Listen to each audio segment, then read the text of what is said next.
perkenalkan diri dulu ya. Ya. Kenalin, nama aku Rini Rismawati. Dan aku Jawa. Aku Nabila. Dan ini Saya Reina. 2,000 years later.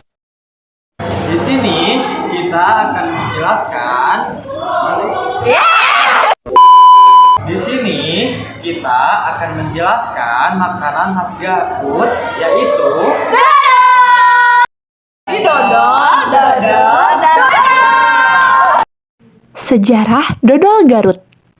Dodol Garut dimulakan dengan industri sejak tahun 1926 yang diperkasakan oleh Ibu Karsinah. Semasa proses pembuatan serta bahan asas yang digunakan sangatlah sederhana, antaranya tepung beras pulut, gula, susu dan juga santan kelapa. Pembuatan dodol Garut tidak menggunakan bahan pengawet. Proses pembuatan dodol Garut sangat memerlukan waktu yang lama, sekitar 4 jam atau lebih dan memerlukan keahlian khusus. Dodol Garut merupakan salah satu komoditas yang telah mampu mengangkat citra Kabupaten Garut sebagai penghasil dodol yang berkualitas tinggi dan beraneka ragam jenis dodol yang diproduksi. Dodol Garut ini dikenal luas karena rasanya yang khas dan kelenturannya yang berbeda dari produk yang sejenis dari daerah lain. Ciri khas dari dodol Garut berwarna kecoklatan yang berasal dari gula aren, memiliki rasa yang manis dan sedikit gurih, dan bertekstur kenyal juga lengket. Kekenyalan dan lengketnya dodol Garut ini berasal dari tepung beras ketan. Dodol Garut biasanya dibungkus dengan kertas minyak dengan bentuk kotak kecil.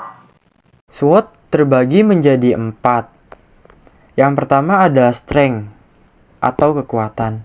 Di strength ada beberapa contoh seperti dodol dapat bertahan lama, menggunakan pemanis dan pengawet alami, praktis, dikemas dalam bentuk yang simpel untuk dikonsumsi, fleksibel untuk diperjualbelikan ke segala pusat perdagangan baik pasar tradisional, swalayan, dan berbagai pusat oleh-oleh.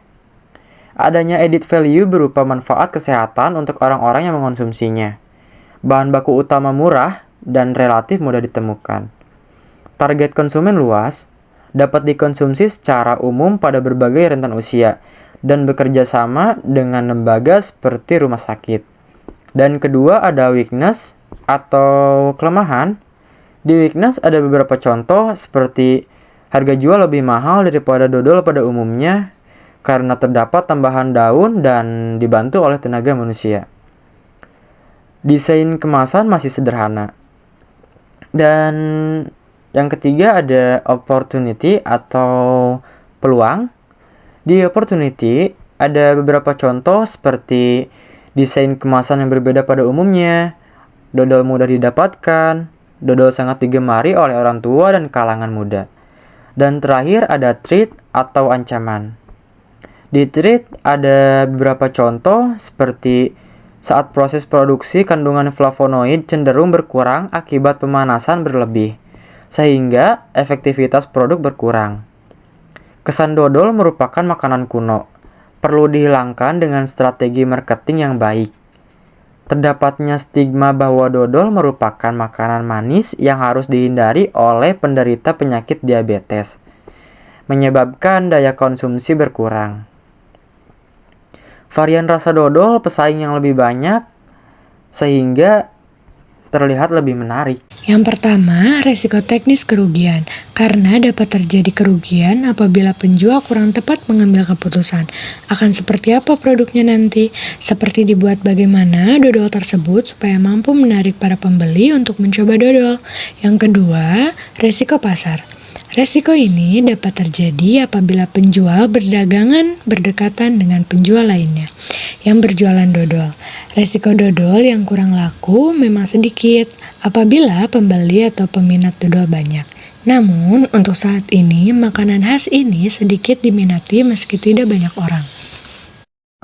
Dan risiko yang ketiga adalah risiko di luar kemampuan manusia. Risiko ini dapat terjadi saat pembuatan dodol berlangsung apabila dodol dibuat dengan cara tradisional menggunakan api manual atau bisa disebut tungku api, yaitu akan memudahkan terjadinya kebakaran di tempat pembuatan dodol. Sekian. Hai everyone, balik lagi sama kita gitu.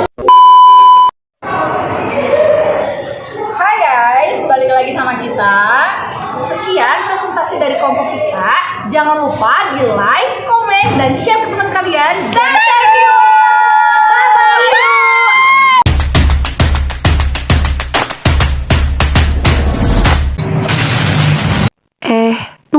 Tunggu.